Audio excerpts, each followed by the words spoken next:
മഹത്വത്തിൻ സാന്നിധ്യം, ദൈവവചനത്തിൻ അഭിഷേകം, മഹിമയിൽ വാണിടും യേശു കർത്താവിന്റെ സാന്നിധ്യം.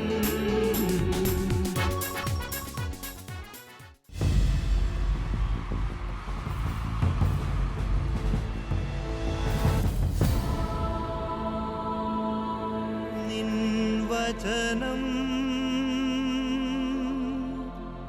ധ്യാനിക്കുമ്പോൾ. ഹല്ലേലൂയ. കർത്താവിൽ പ്രിയപ്പെട്ടവരെ, മഹത്വത്തിൻ സാന്നിധ്യം ഈ ശുശ്രൂഷയിലേക്ക് കടന്നു വന്നിരിക്കുന്ന എല്ലാവർക്കും നമ്മുടെ കർത്താവായ യേശു ക്രിസ്തുവിൻ്റെ കൃപയും സമാധാനവും ആശംസിക്കുന്നു. 51-ാം സങ്കീർത്തനം 2-ാം തിരുവാക്യം. എൻ്റെ പാപങ്ങളിൽ നിന്ന് എന്നെ ശുദ്ധീകരിക്കണമേ. ഹൃദയ തകർച്ചയോടെ ദാവീദ് കർത്താവിൻ്റെ സന്നിധിയിൽ നടത്തുന്ന പ്രാർത്ഥനയാണിത്. എൻ്റെ കർത്താവേ, എൻ്റെ പാപങ്ങളിൽ നിന്ന് എന്നെ ശുദ്ധീകരിക്കണമേ. നമ്മുടെ കുടുംബങ്ങൾ പരിശുദ്ധാത്മാവിൽ നിറയുവാൻ, നമ്മുടെ കുഞ്ഞുങ്ങൾ ദൈവവചനത്താൽ കഴുകപ്പെടുവാൻ, നമ്മുടെ തലമുറകളിൽ അഭിഷേകം വ്യാപരിക്കുവാൻ ആഗ്രഹിച്ചുകൊണ്ട് ഒരു നിമിഷം എല്ലാവരും ദൈവസന്നിധിയിൽ എഴുന്നേറ്റ് നിൽക്കുന്നു. വലിയ വിശ്വാസത്തോടെ വലതുകരം സ്വർഗത്തിലേക്ക് ഉയർത്തി ഹൃദയ തകർച്ചയോടെ നമുക്ക് പ്രാർത്ഥിക്കാം. സകല അശുദ്ധികളിൽ നിന്നും ശുദ്ധീകരിക്കപ്പെടുവാനുള്ള ആഗ്രഹത്തോടെ നമുക്ക് യേശുനാമം വിളിക്കാം. കർത്താവായ ദൈവമേ, അങ്ങയുടെ തിരുച്ചോരയാൽ ഞങ്ങളെ കഴുകണമേ, വചനത്താൽ ഞങ്ങളെ ശുദ്ധീകരിക്കണമേ. കർത്താവിന്റെ തേജസ്സിനാൽ ഞങ്ങളെ പ്രകാശിപ്പിക്കണമേ. ഹല്ലേലൂയ. പരിശുദ്ധാത്മാവേ, ഞങ്ങളെ വിശുദ്ധീകരിക്കണമേ, ഞങ്ങളെ ഉണർത്തണമേ, അനുഗ്രഹിക്കണമേ. ഞങ്ങളുടെ കുടുംബങ്ങളിൽ വന്ന് നിറയണമേ.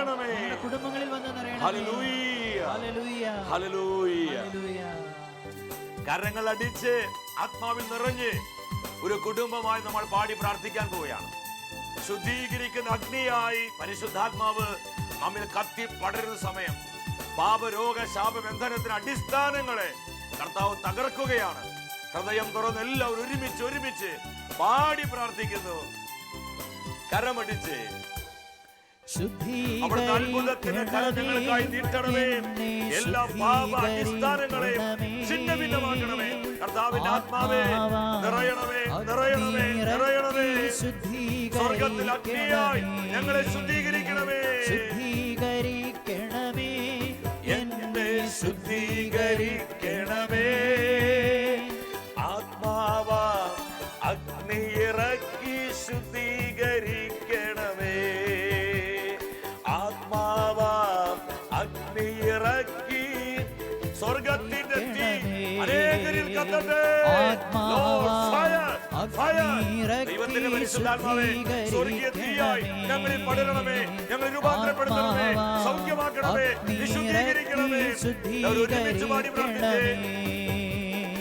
ആത്മാവാം അഗ്നിയിറക്കി ശുദ്ധീകരിക്കണമേ. കരങ്ങളും സ്വർഗത്തിലേക്ക് ഉയർത്തി ദൈവത്തിന്റെ പരിശുദ്ധാത്മാവിനാൽ നാം എല്ലാവരും ശുദ്ധീകരിക്കപ്പെടുവാൻ യേശു നാമം വിളിച്ച് സ്തുതിച്ചു പ്രാർത്ഥിക്കുന്നു. ഹല്ലേലൂയ, ഹല്ലേലൂയ, ഹല്ലേലൂയ. പരിശുദ്ധാത്മാവേ, വരണമേ, വരണമേ. സ്വർഗീയ തീയായി ഞങ്ങളുടെ ജീവിതങ്ങളിൽ, കുടുംബങ്ങളിൽ, തലമുറകളിൽ, സഭാ സമൂഹങ്ങളിൽ കത്തിപ്പടരണമേ. എല്ലാ പാപക്കെട്ടുകളെയും പൊട്ടിക്കണമേ. തിന്മയുടെ അടിസ്ഥാനങ്ങളെ തകർക്കണമേ. എല്ലാ അശുദ്ധികളെയും കത്തി ചാരമാക്കണമേ. ഹല്ലേലൂയ, ഹല്ലേലൂയ, ഹല്ലേലൂയ. ഞങ്ങളുടെ കുഞ്ഞുങ്ങൾ അനുഗ്രഹിക്കപ്പെടട്ടെ. ഞങ്ങളുടെ ദമ്പതികൾ അനുഗ്രഹിക്കപ്പെടട്ടെ. ഞങ്ങളുടെ സമർപ്പിത അനുഗ്രഹിക്കപ്പെടട്ടെ. എല്ലാ നിയോഗങ്ങളിലേക്കും ദൈവാനുഗ്രഹത്തിന് പെരുമഴ പെയ്യട്ടെ.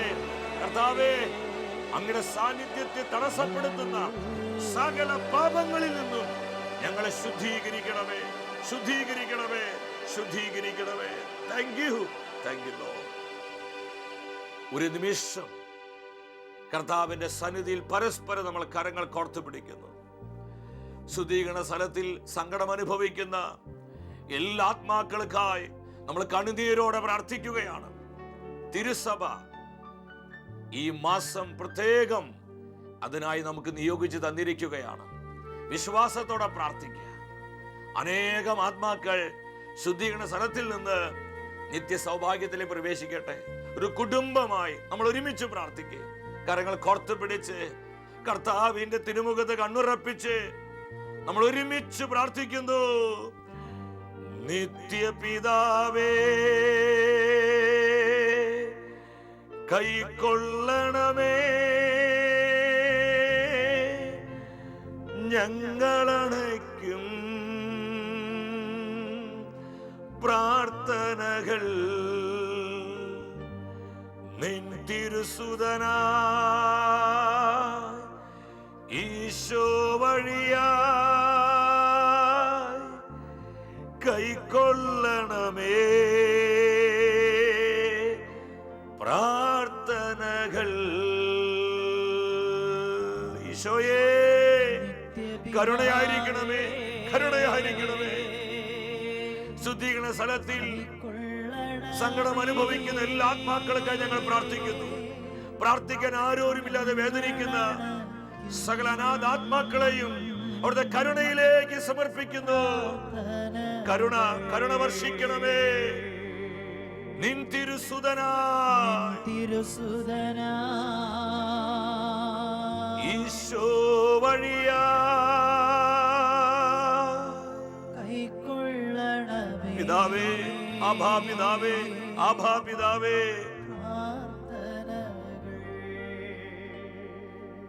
കൈക്കൊള്ളണമേ പ്രാർത്ഥനകൾ. കരുണയുടെ അമ്മയായ പരിശുദ്ധ കന്യകാമാതാവേ, ശുദ്ധീകരണ സ്ഥലത്ത് സങ്കടം അനുഭവിക്കുന്ന എല്ലാ ആത്മാക്കൾക്ക് വേണ്ടി അമ്മ പ്രാർത്ഥിക്കട്ടെ. അമ്മയുടെ വിമല ഹൃദയത്തിന്റെ യോഗ്യതയാൽ അവരെല്ലാം നിത്യജീവൻ പ്രാപിക്കട്ടെ.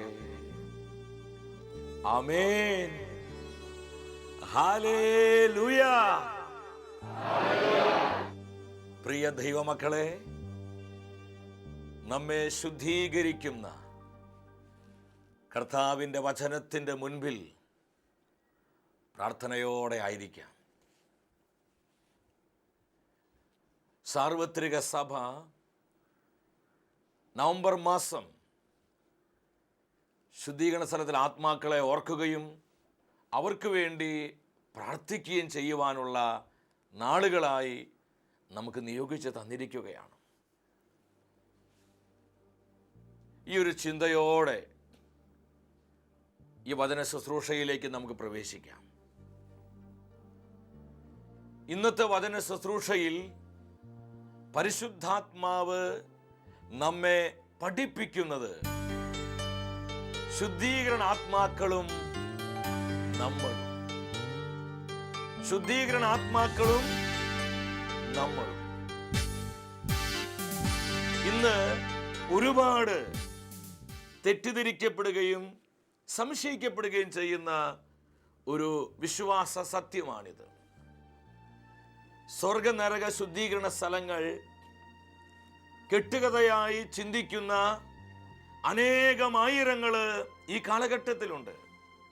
അതെല്ലാം ഈ ലോകത്തിൽ തന്നെയാണെന്ന് ചിന്തിക്കുന്നവരും ഇന്ന് നിരവധിയാണ്.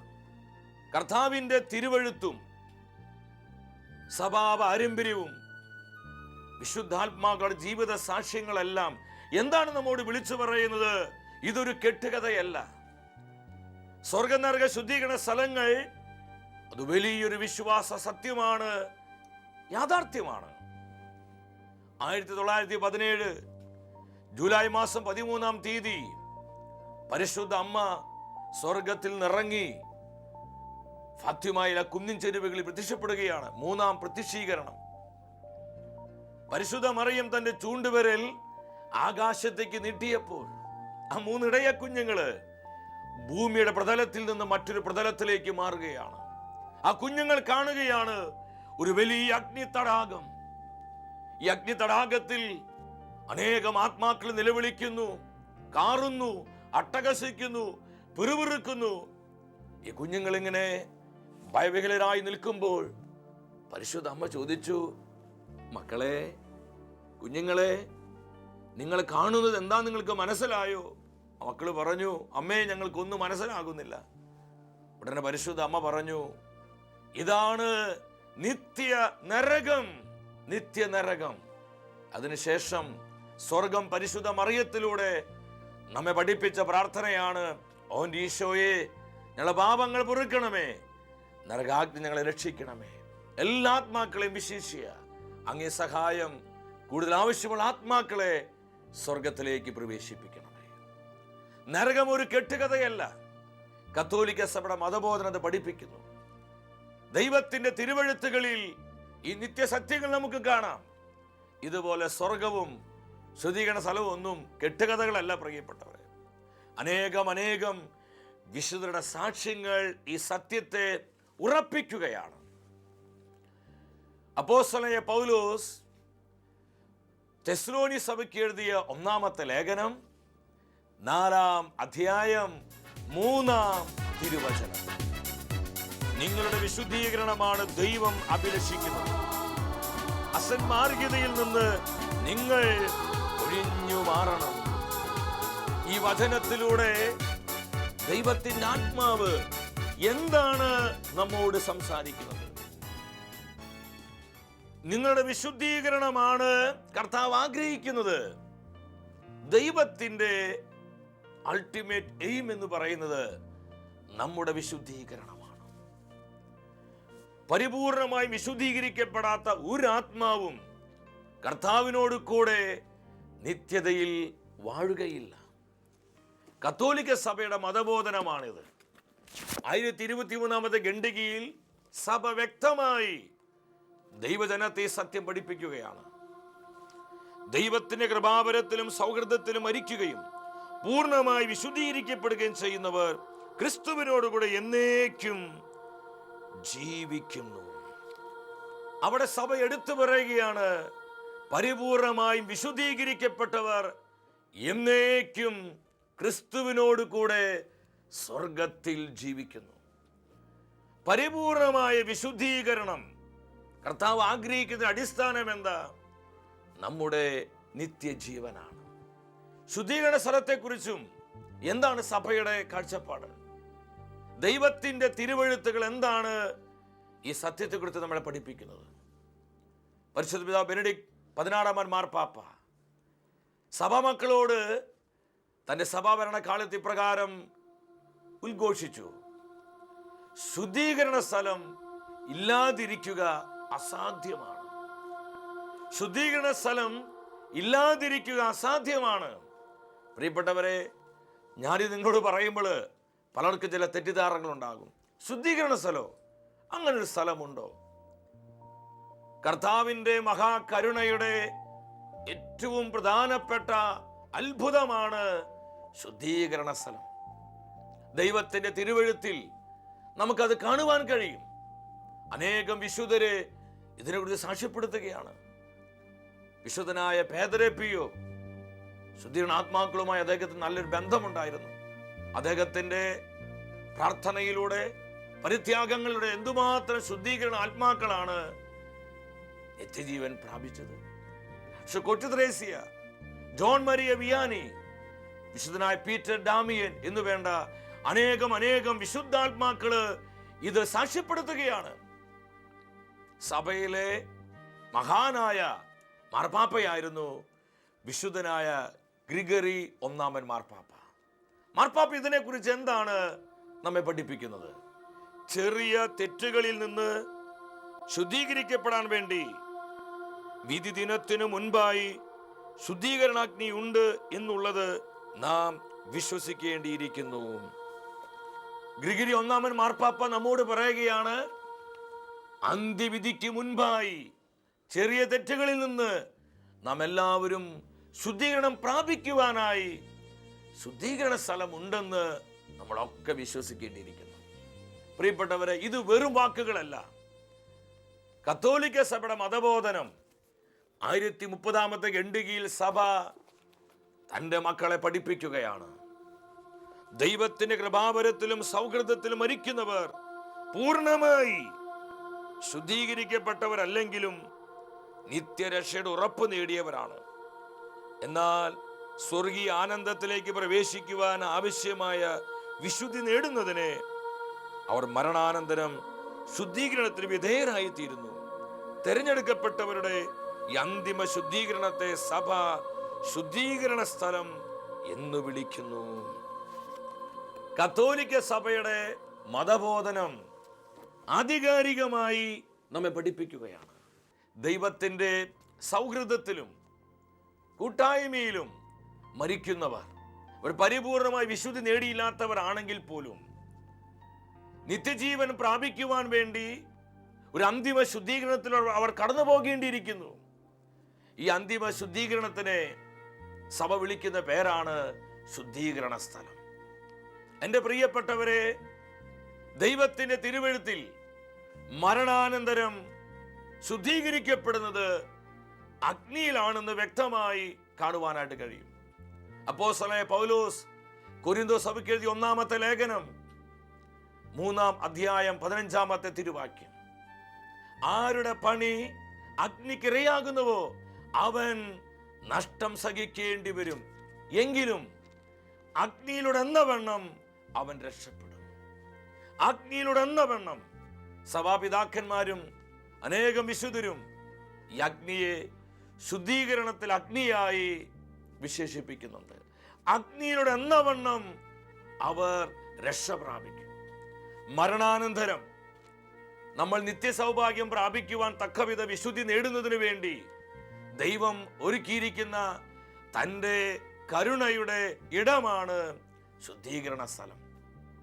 ഹെബ്രായ പുസ്തകം 12-ാം അധ്യായം 29-ാം വചനത്തിൽ നമ്മുടെ കർത്താവിൻ്റെ സവിശേഷകമായ സ്വഭാവം വ്യക്തമായി കാണുവാൻ കഴിയും. നമ്മുടെ ദൈവം ദഹിപ്പിക്കുന്ന അഗ്നിയാണ്. ഹെബ്രായ ലേഖന കർത്താവ് ദൈവജനത്തോട് പറയാ, നമ്മുടെ കർത്താവ് ദഹിപ്പിക്കുന്ന അഗ്നിയാണ്. മലാക്കി പ്രവാചകന്റെ പുസ്തകം 3-ാം അധ്യായം 2-3 തിരുവാക്യങ്ങൾ. കർത്താവിൻ്റെ ദിനത്തെ അതിജീവിക്കാൻ ആർക്കാണ് കഴിയുക? അവിടുന്ന് പ്രത്യക്ഷനാകുമ്പോൾ അവിടുത്തെ സന്നിധിയിൽ നിൽക്കുവാൻ ആർക്കാണ് സാധിക്കുക? നമ്മുടെ ദൈവം ഉലയിൽ അഗ്നി പോലെയും അലക്കുകാരന്റെ കാരം പോലെയുമാണ്. നമ്മുടെ കർത്താവ് ഉലയിലെ അഗ്നി പോലെയാണ്, അലക്കുകാരന്റെ കാരം പോലെയും. ഈ വചനങ്ങളെല്ലാം എന്ന് നമ്മോട് പറയുന്നത് ശുദ്ധീകരിക്കുന്ന അഗ്നിയെ കുറിച്ചാണ്. ഇന്നസെന്റ് 4-ാമൻ മാർപ്പാപ്പയുടെ സഹോദരന്റെ പൗത്രിയായിരുന്നു ജനോവയിലെ വിശുദ്ധ കാതറിൻ. അവൾ മാരകമായ പാപത്തിൽ വീണിട്ടില്ലെങ്കിൽ പോലും ലൗകികയായി ജീവിച്ചു.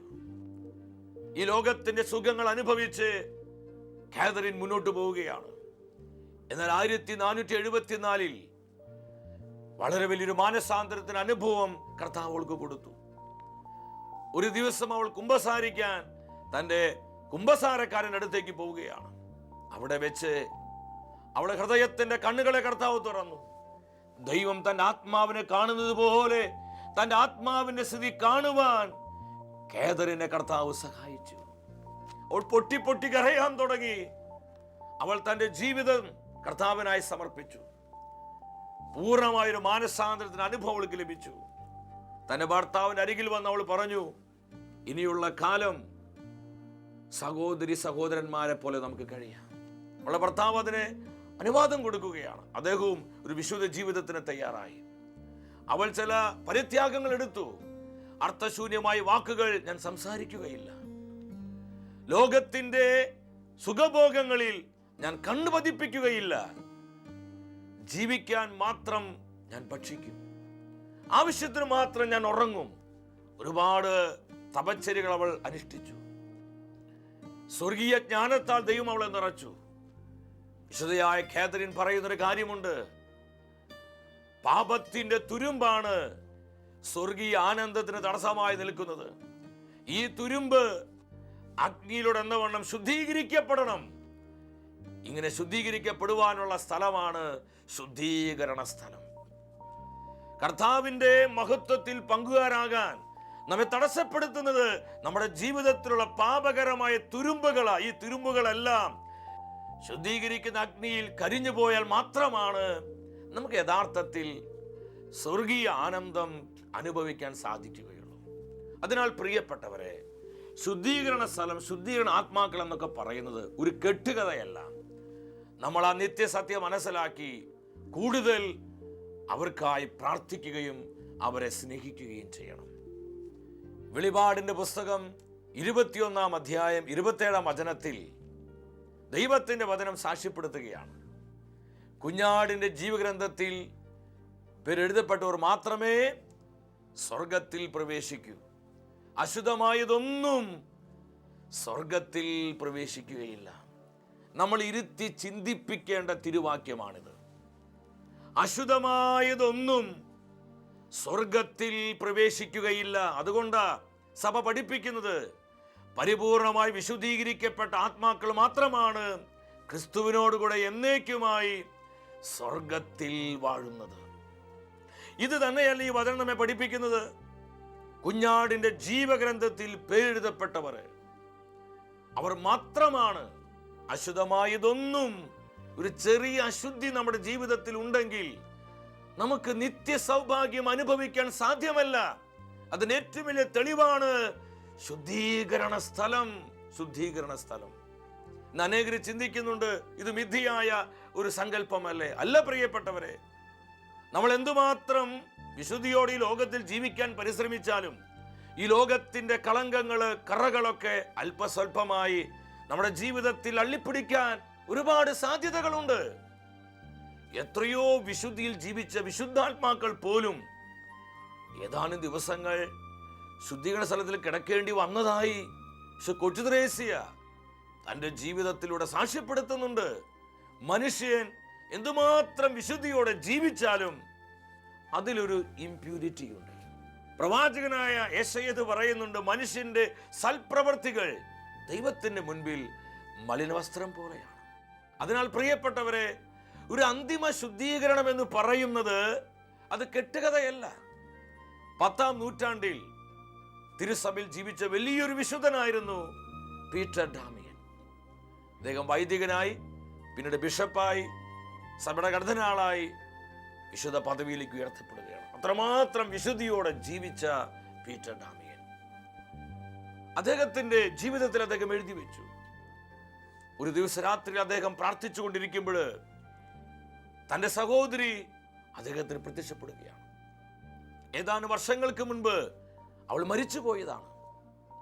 വളരെ വേദനയോടെ ഈ സഹോദരി പീറ്റർ ഡാമിയൻ എടുത്തു വന്നിട്ട് പറഞ്ഞു, ഞാൻ നിത്യ സൗഭാഗ്യത്തിലേക്ക് പ്രവേശിക്കുവാൻ, സഹോദര, നിന്റെ പ്രാർത്ഥന ചോദിക്കുവാൻ കർത്താവ് ഇന്ന് എന്നെ അനുവദിച്ചിരിക്കുകയാണ്. ഉടനെ അത്ഭുതത്തോടെ പീറ്റർ ഡാമിയൻ ചോദിക്കും, സഹോദരി, നീ ഇതുവരെ സ്വർഗത്തിൽ പ്രവേശിച്ചില്ലേ? ഏതാനും വർഷങ്ങളായല്ലോ ഈ ലോകം വിട്ട് നീ പോയിട്ട്. വളരെ ദുഃഖത്തോടെ പീറ്റർ ഡാമിയന്റെ സഹോദരി പറഞ്ഞു, ഇല്ല സഹോദര. പീറ്റർ ഡാമിയൻ ചോദിച്ചു, സ്വർഗരാജ്യ പ്രവേശനത്തിന് എന്താണ് തടസ്സമായി നിൽക്കുന്നത്? ഉടനെ അദ്ദേഹത്തിന്റെ സഹോദരി പറഞ്ഞ പ്രസ്താവന നമ്മളെ ചിന്തിപ്പിക്കേണ്ട ഒരു കാര്യമാണ് പ്രിയപ്പെട്ടവരെ.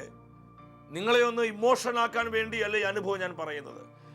എന്റെ ജീവിതത്തിൽ എന്നെ ഒരുപാട് സ്വാധീനിച്ചു ഈ സാക്ഷ്യം. പീറ്റർ ഡാമിയന്റെ സഹോദരിയുടെ ആത്മാവ് പറഞ്ഞു, ഞാൻ ഈ ലോകത്തിൽ ജീവിക്കുമ്പോൾ തിന്മ നിറഞ്ഞ, അശുദ്ധി നിറഞ്ഞ ഒരു പാട്ട് ഞാൻ കേട്ടു. കേട്ടതല്ല കുഴപ്പം, ഞാൻ അതിൽ എൻജോയ് ചെയ്തു. ആ തിന്മ നിറഞ്ഞ ഗാനം അതിൽ സന്തോഷിച്ചു, ഞാൻ അതിൽ എൻജോയ് ചെയ്തു. അതൊരു പാപമായി എനിക്ക് തോന്നിയില്ല. ഞാൻ ഈ ലോകത്തിൽ ജീവിക്കുമ്പോൾ സഹോദര അതിനു വേണ്ടി പ്രായശ്ചിത്തം ചെയ്തില്ല. ഇതിന്റെ പേരിൽ വർഷങ്ങളായി ഞാൻ ശുദ്ധീകരണ സ്ഥലത്ത് സങ്കടം അനുഭവിക്കുകയാണ്. പ്ലീസ് പ്ലീസ് എനിക്ക് വേണ്ടി പ്രാർത്ഥിക്കണം. വിശുദ്ധനായ പീറ്റർ ഡാമിയന്റെ ജീവചരിത്രത്തിൽ ഈ സംഭവം ഞാൻ വായിച്ചപ്പോൾ അത്ഭുതപ്പെട്ടു പോയി. അങ്ങനെയാണെങ്കിൽ നമ്മളൊക്കെ എന്തുമാത്രം വിശുദ്ധീകരിക്കപ്പെടണം. അതാണ് വെളിപാട് 21-27 നമ്മളെ പഠിപ്പിക്കുന്നത്. അശുദ്ധമായതൊന്നും സ്വർഗത്തിൽ പ്രവേശിക്കുകയില്ല. നമ്മുടെ അകത്തോട്ട് ഈ തിരുവചനം പ്രകാശിക്കണം. അശുദ്ധമായതൊന്നും സ്വർഗത്തിൽ പ്രവേശിക്കുകയില്ല. പ്രിയപ്പെട്ടവരെ, അനേകം ആത്മാക്കൾ ശുദ്ധീകരണ സ്ഥലത്തെ സങ്കടം അനുഭവിക്കുകയാണ്. നമ്മൾ അവരെ ഓർക്കണം, അവർക്ക് വേണ്ടി പ്രാർത്ഥിക്കണം. അനേകരിലേക്ക് ഈ വിശ്വാസ സത്യങ്ങൾ നമ്മൾ പകർന്നു കൊടുക്കണം. അവരെ പ്രാർത്ഥനയിൽ ഉണർത്തുന്നവരായി നമ്മൾ മാറണം. മറക്കരുത്, ഈ ശുശ്രൂഷയ്ക്ക് അടുത്ത ആഴ്ചയിൽ നിങ്ങൾ അനേകരോട് പറഞ്ഞ് അവരെ കൂട്ടിക്കൊണ്ടുവന്ന് ഈ മെസ്സേജ് എല്ലാവരും കേൾക്കണം. വ്യക്തിപരമായ നമ്മുടെ നിയോഗങ്ങളെയും കുടുംബത്തിലെ സകല ആവശ്യങ്ങളെയും നമ്മെ ഓരോരുത്തരെയും കർത്താവ് സമർത്ഥമായി അനുഗ്രഹിക്കട്ടെ. നിത്യസ്നേഹത്താൽ എന്നെ സ്നേഹിച്ചു, നിത്യസ്നേഹത്താൽ എന്നെ സ്നേഹിച്ചു. എല്ലാ നേരവും സ്തുതി പാടും, ആത്മാവിൽ വാഴും ഈശോയ്ക്ക്. അൾത്താരയിൽ വരും തിരുനാഥനെ അപ്പമായി തീരുന്ന പരമപരിശുദ്ധനായ കർത്താവേ, തിരുസന്നിധിയിലേക്ക് ഞങ്ങൾ കടന്നു വന്നിരിക്കുകയാണ്. ഇന്നത്തെ വചന ശുശ്രൂഷയിലൂടെ പരിശുദ്ധാത്മാവ് നമ്മളെ പഠിപ്പിച്ചു. ശുദ്ധീകരണ ആത്മാക്കളും നമ്മളും ഈ ആരാധനയുടെ അത്ഭുത നിമിഷങ്ങളിൽ നമ്മുടെ കുടുംബങ്ങളിൽ നിന്ന് ദൈവസന്നിധിയിലേക്ക് പോയിരിക്കുന്ന എല്ലാ പ്രിയപ്പെട്ട ആത്മാക്കൾക്കും വേണ്ടി നമ്മൾ പ്രാർത്ഥിക്കുകയാണ്. ഒപ്പം ശുദ്ധീകരണ സ്ഥലത്തെ സങ്കടം അനുഭവിക്കുന്ന എല്ലാ ആത്മാക്കളെയും, പ്രാർത്ഥിക്കാൻ ആരോരുമില്ലാതെ വേദനിക്കുന്ന സകല അനാഥാത്മാക്കളെയും പരിശുദ്ധ കുർബാനയിലേക്ക് സമർപ്പിച്ച് വിശ്വാസത്തോടെ പ്രാർത്ഥിക്കുന്നു.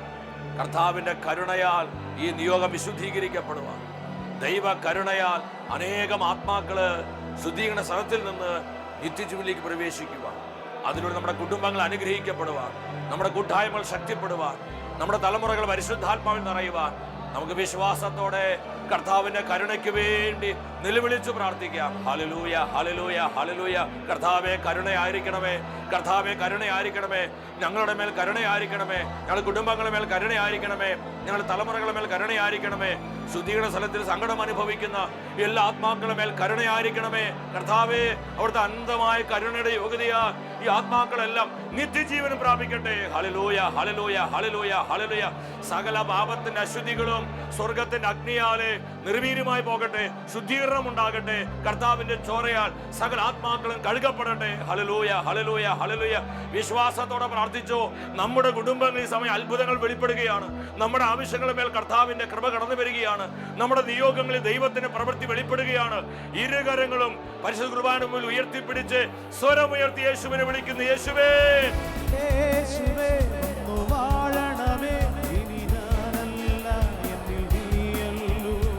യേശുവേ ഒന്ന് വാഴണമേ, ഇനി ഞാനല്ല എന്നിൽ നീയല്ലൂ. രാജാവേ ഞങ്ങളുടെ കുടുംബങ്ങളെ തലമുറകളെ അനുഗ്രഹിക്കണമേ. Hallelujah, hallelujah. ഈശോ നമ്മെ അനുഗ്രഹിക്കുന്ന സമയം കർത്താവിന്റെ നിരവധിയായ നന്മകൾ സ്വീകരിച്ചുകൊണ്ട് നന്ദി പറഞ്ഞ് കർത്താവിനെ സ്തുതിച്ചോ. യേശുവേ നന്ദി, യേശുവേ നന്ദി. ഞങ്ങൾ അനുഗ്രഹിച്ച കർത്താവേ, ഞങ്ങളോട് കരുണ കാണിച്ച കർത്താവേ, ഞങ്ങളെ വിശുദ്ധീകരിച്ച കർത്താവേ, ഞങ്ങളെ സുഖപ്പെടുത്തിയ കർത്താവേ, ഞങ്ങളെ സ്തുതിക്കുന്നു. Thank you, thank you, thank you Jesus. Hallelujah, ഹല്ലേലൂയ, ഹല്ലേലൂയ. അടുത്ത ആഴ്ചയിൽ ദൈവവചനത്തിൽ നമ്മൾ ധ്യാനിക്കുന്നത് ശുദ്ധീകരണ ആത്മാക്കളും നമ്മളും എന്നുള്ള വിഷയത്തിന്റെ 2ാം ഭാഗമാണ്. പ്രാർത്ഥിച്ചൊരുങ്ങി നമുക്കെല്ലാവർക്കും ഈ ശുശ്രൂഷയിലേക്ക് കടന്നു വരാം.